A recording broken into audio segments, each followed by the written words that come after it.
Exactly a month to the day since little Gus Lamont vanished in the state's outback, new theories have emerged about just how far he might have gone. An expert from Flinders University suggesting he may have ventured well beyond the area that's been extensively searched. The Australian outback is a place of staggering beauty and quiet isolation. Stretching for miles in every direction, it's a landscape that can humble anyone who dares to live in it. It's vast, open, and unforgiving. The kind of place where the wind seems to carry secrets, and where help can take hours, sometimes days, to arrive. For the Lamont family, this remote wilderness was home. A sheep station located around 40 kilometers south of Yunta in eastern South Australia. Life here moved slowly. Days were filled with the sounds of windmills turning, the distant bleating of sheep, and the hum of machinery in the heat. It was quiet, predictable, and safe. Or at least, it used to be. On a warm Saturday evening, September 27th, 4-year-old August Gus Lamont was outside, playing near a mound of dirt not far from his grandparents' homestead. He was wearing a gray broad-brimmed hat, a blue long-sleeved shirt with a minion picture from Despicable Me, light gray pants, and boots. It was the kind of outfit that made him easy to spot against the red dirt of the station grounds. But within half an hour, Gus was gone. Completely. When his grandmother Josie went to call him in, the yard was silent. No giggles, no small footprints leading away, just open land stretching endlessly in every direction, and the sinking realization that something was terribly wrong. What began as a simple game outside had turned into a nightmare that would grip an entire community. In the days that followed, hundreds of people, from police and SES volunteers to members of the Australian Defence Force, would descend on this isolated property. Helicopters scanned the horizon, drones combed the terrain, and search teams moved in tight formation through the bushland. But despite every effort, there was no sign of Gus. No footprints, no pieces of clothing. Nothing that could explain where a 4-year-old boy could vanish to in such a short amount of time. Tonight, we're taking a closer look at this baffling case, a disappearance that continues to haunt those who were part of the search. What really happened to Gus Lamont that evening? Did he simply wander off into the rugged outback, or did something else take place under the cover of that vast, lonely sky? Before we begin, take a second to like this video, subscribe for more real-life investigative storytelling, and comment below with your thoughts. Tell us where you're watching from, and what you believe could have happened to Gus. Because sometimes, in the middle of nowhere, the truth disappears just as easily as the people who go missing there. The first few minutes after Gus disappeared were filled with disbelief. His grandmother, Josie, thought he might have wandered behind one of the sheds, or perhaps followed the sheep toward the lower paddocks. She called his name, expecting that familiar little voice to answer. But there was only silence, the kind of silence that makes time feel heavy. She searched the nearby yard, the garden, and the small sand mound where he had been playing just minutes earlier. Nothing. No sign of movement. No small footprints leading off in the dust. Just empty space where Gus should have been. Within half an hour, Josie's concern turned to panic. She alerted her neighbors, and before long, locals from surrounding stations began to arrive. Out here, people help each other without hesitation. Everyone dropped what they were doing to join the search. Men on motorbikes scoured fence lines, women called out Gus's name as they walked through the brush, and others climbed into utes to search the backtracks leading out from the property. The search stretched into the early evening. The sun began to dip behind the horizon, casting long, eerie shadows across the barren land. The temperature dropped quickly, as it often does in the outback, and the reality of what they were facing began to sink in. At around 8:30 p.m., Josie called the police. Within hours, emergency services were on the scene. By dawn, the search had grown into one of the most extensive operations the region had seen in years. Helicopters circled overhead. Drones scanned the terrain using thermal imaging. Ground teams formed lines, sweeping every inch of the property. Despite all of this, not a single clear clue emerged. The only possible evidence was a small footprint found about 500 meters from the homestead, a faint impression in the dust that police later said might not even belong to Gus. It was the only trace of him ever found. investigators began to realize the scale of the challenge. The property covered over 60,000 hectares, surrounded by rocky ridges, scrub, and old mine shafts, hidden beneath the surface. Even with dozens of professionals and volunteers working day and night, the land was simply too vast. In the outback, visibility can be deceptive. From the air, the ground looks flat and open, but up close, it's a maze of gullies, sinkholes, and old wells, places where a small child could vanish without leaving a sign. Police believed Gus had wandered off. Their reasoning was simple: no tracks of a vehicle, no signs of forced entry, and the road leading to the property was rarely used except by nearby station owners. There was no evidence of abduction, no footprints of another person, and no indication of a struggle. But for the locals and those who knew the land well, another theory began to form. Some believed that Gus may have stumbled into one of the hundreds of disused and unmarked mine shafts scattered across the region. Many of these mines are over a century old, dug during South Australia's early gold and water exploration days. Most are unmarked, narrow, and nearly invisible to the naked eye. If Gus had fallen into one of them, there was a chance no one would ever find him. As the hours turned into days, that possibility became harder and harder to ignore. By the second day, the sense of hope was already beginning to fade. Authorities continued their search with professionalism and precision, but even they began to quietly admit that time was against them. The outback is not kind to the lost. Temperatures plummet at night, often reaching near freezing levels. A 4-year-old alone, without food, water, or shelter, the odds were impossible. Still, they searched. And as the search continued, whispers began to spread. Whispers that perhaps this disappearance was not what it seemed. Because while police were focused on the land, the public was beginning to focus on something else entirely. What if Gus hadn't simply wandered off at all? As the hours turned into days, the search for Gus Lamont became one of the largest and most intensive in South Australia's recent history. Helicopters swept over vast stretches of land, while search teams from the Defence Force, SES, and local police scoured the terrain on foot and by vehicle. Tracking dogs were brought in, drones covered the airspace, and Indigenous trackers followed every trace of movement across the red dust. Despite all the effort, the result was always the same: nothing. Assistant Police Commissioner Ian Parrott led the public updates. Calm, factual, and professional, his tone remained steady, even as hope began to fade. Everything we have found to date, he said, indicates that Gus has wandered off from the property, and we have not been able to locate him. It was a difficult statement for many to hear, for the family, for the volunteers, and for the entire region that had been holding on to hope.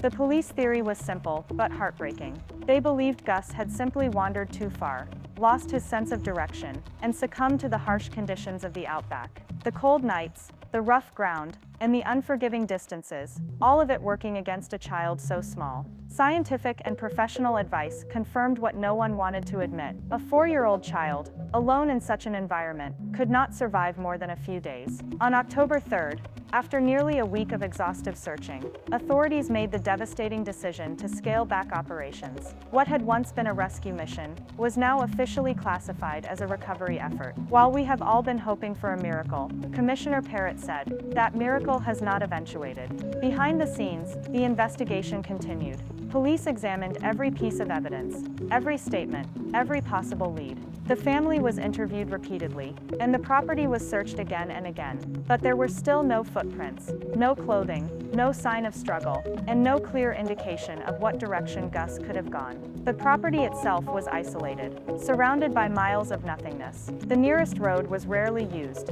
and the only people who traveled it were nearby station owners. There was no traffic, no strangers passing through, no sign that anyone from outside could have reached the property unnoticed. To police, that meant only one thing: Gus hadn't been taken. He had vanished on his own. But among locals and amateur investigators online, another theory began to spread. They believed Gus might have fallen into one of the unmarked mine shafts scattered across the state, remnants of the gold rush era, some more than 100 years old. These old shafts, hidden beneath layers of soil and brush, are often invisible even to trained eyes. Some are just narrow enough for a child to slip through unnoticed. If Gus had stumbled into one, finding him would be nearly impossible. The theory made sense to many. The terrain around the station was riddled with old wells and pits used by early settlers to collect water for livestock. Over the years, many of these holes were left uncovered, slowly blending back into the landscape. Even so, police were cautious. They explored every possibility, including the mine theory, but no evidence could confirm it. The official narrative remained unchanged. Gus had wandered off, but while investigators worked carefully with facts, a different kind of investigation was already unfolding, not in the outback, but online. What began as a search for truth soon turned into something darker. The rise of rumors, theories, and false claims that would take the story far beyond the real events of that lonely September day. As the official search wound down, the digital world was just waking up. On social media, where emotions often run ahead of evidence, people from across the world began speculating about what could have happened to little Gus. Hashtags carrying his name started trending, and posts filled with sympathy, confusion, and anger spread at incredible speed. But soon, genuine concern gave way to something more dangerous: misinformation. It started with an image, a picture that seemed to show a young boy, roughly Gus's age, standing next to an unknown man in a remote area. The post claimed that eyewitnesses had seen a boy matching Gus's description being led away, and that police were refusing to act. Within hours, the image had been shared thousands of times. Comment sections filled with outrage, people accusing authorities of cover-ups, and others spreading even darker theories. But there was one major problem: the picture wasn't real. Investigators quickly confirmed that the image circulating online was AI-generated, an artificial creation, not a photograph. Subtle distortions in the background, unnatural lighting, and inconsistencies in facial details all pointed to a digital fabrication. Yet by the time the truth came out, it was already too late. The damage was done. The fake image had been shared more than 24,000 times before police issued a statement, urging the public to stop spreading false information. Assistant Commissioner Parrott addressed the issue directly, warning that online speculation was not only misleading, but deeply hurtful to the grieving family. "We understand that people care," he said, "but false claims and fabricated images only distract from the real investigation." Despite the warning, rumors continued to evolve. Some users insisted there was a cover-up. Others believed the image was real, but being suppressed. Even more far-fetched theories claimed Gus had been taken by an organized group, or that the family was hiding something.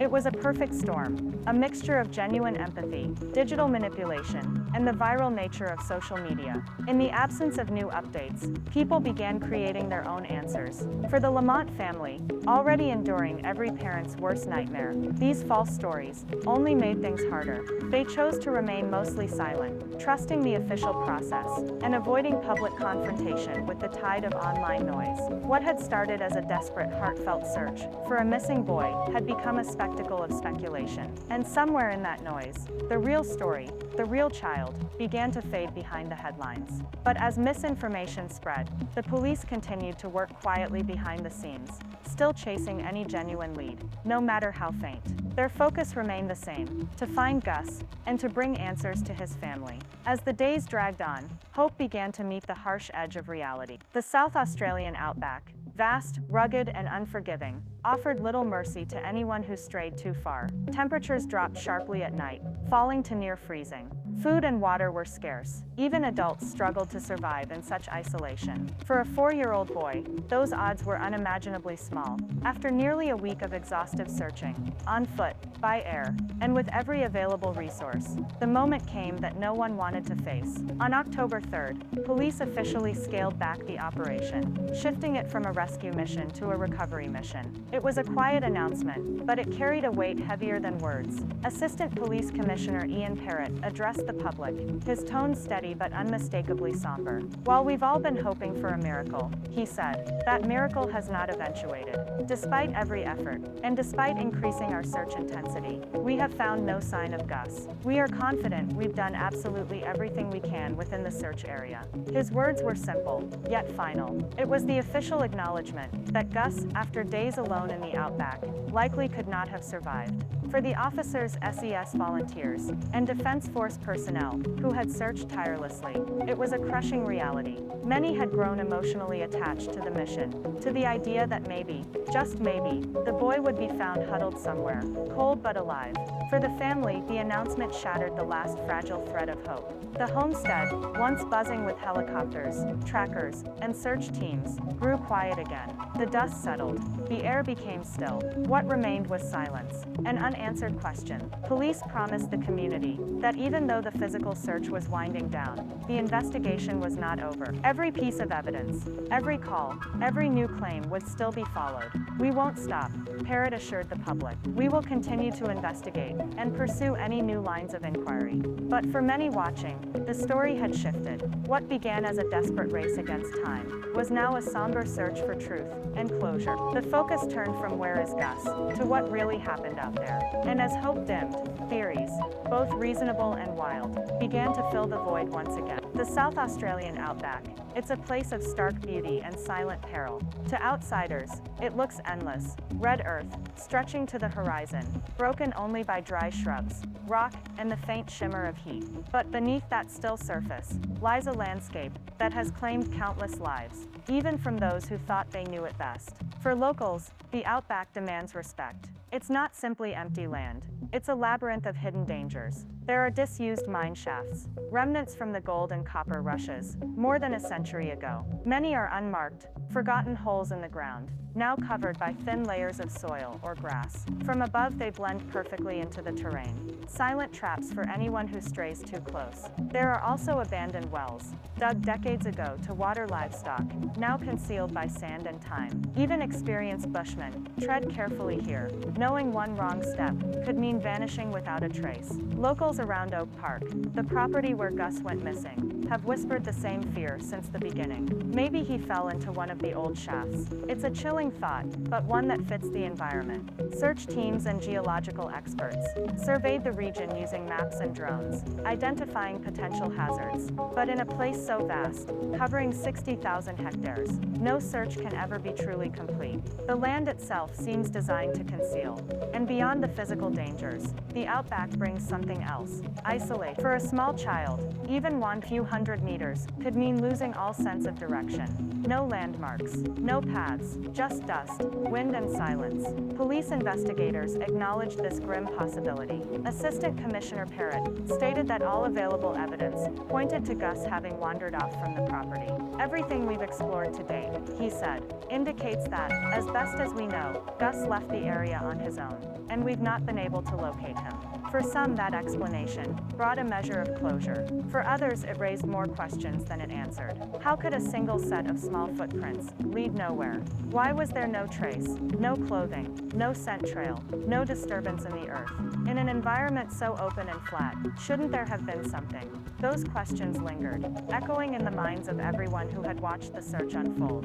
And as the outback swallowed its secrets, many began to wonder if there was more to the story than nature alone. Amid all the theories and speculation, one detail has haunted this case more than any other: a single footprint. It was found about 500 meters from the family homestead, pressed lightly into the dusty ground. Searchers initially believed it could belong to Gus. It was small, roughly the size you'd expect for a 4-year-old boy, and it pointed away from the property, toward the open scrub. For a brief moment, that footprint was hope.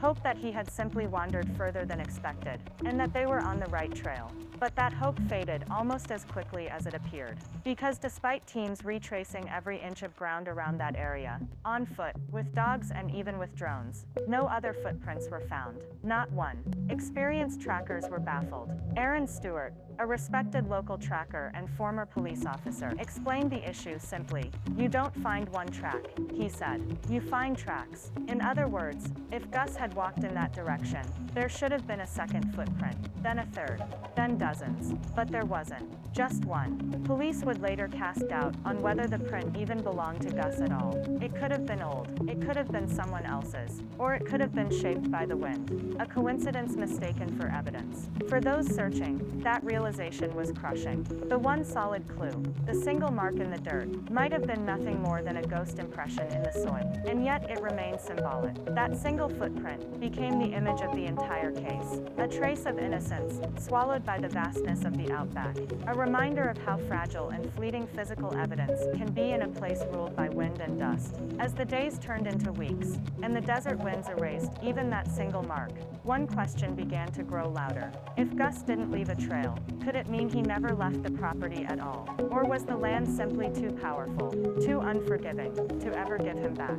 As the investigation deepened, three main theories began to shape public opinion and the direction of police efforts. Each one, unsettling in its own way, tried to answer the same haunting question: what really happened to Gus Lamont? The first and most accepted theory by police was simple, yet heartbreaking. Gus wandered off. Investigators believed he might have strayed too far from the homestead, disoriented by the rugged landscape. The area around Yunta is harsh, filled with thorny shrubs, sinkholes, and disused mine shafts, dating back over a century.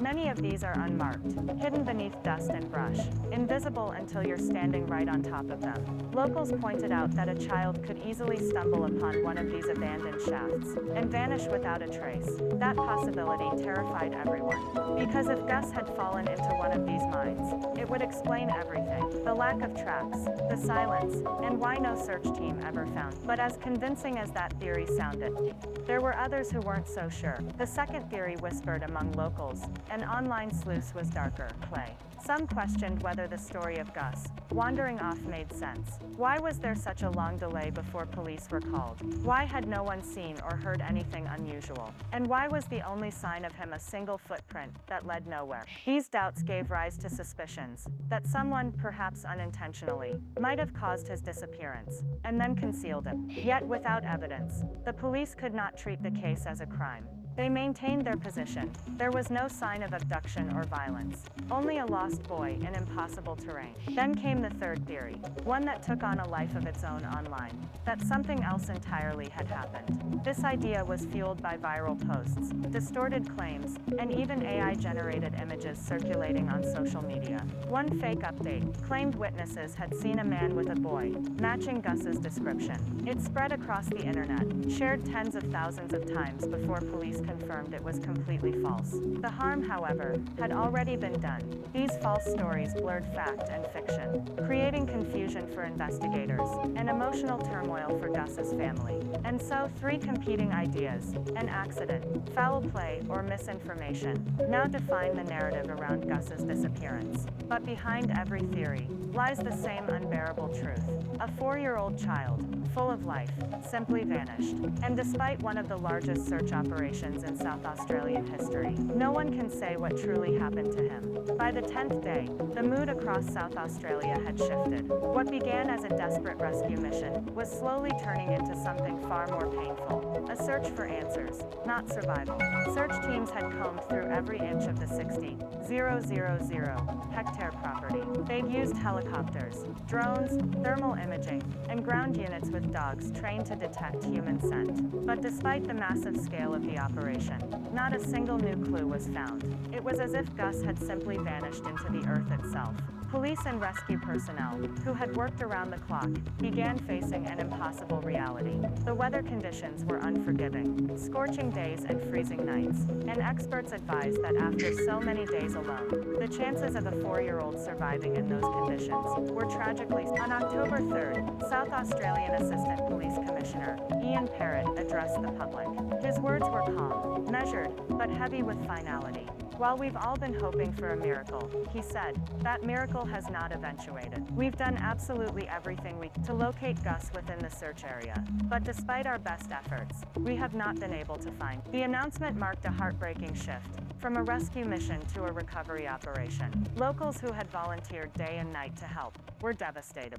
Families who lived kilometers away drove in with food, blankets, and moral support. Farmers left their stations to help in the search. But as the days dragged dawn, hope began to fade. Yet even as authorities scaled back, they promised one thing, that the investigation would not stop. "We will continue to follow every line of inquiry," Commissioner Parrott assured, "and we will not give up until we have answered." But those words couldn't hide the pain on people's faces. For many, the image of a bright-eyed boy, in a blue Minion shirt, smiling in photos released by his family, had become a symbol of both hope and heart. And for Gus's loved ones, each passing day without him only deepened the silence that had fallen over the outback.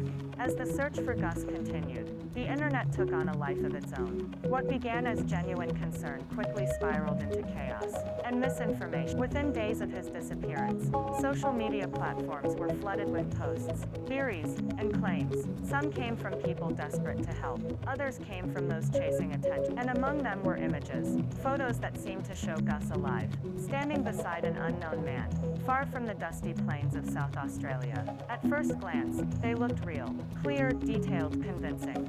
But police quickly confirmed what many had feared. The image was AI generated, completely fabricated. It had been shared more than 24,000 times, circulating across Facebook, TikTok, and Reddit before the truth caught up. For Gus's family, already living through unthinkable grief, it was another blow. False hope wrapped in digital deception. Authorities urged the public to be cautious, to rely only on official updates. But in the age of instant news and viral algorithms, truth often travels slower than rumor.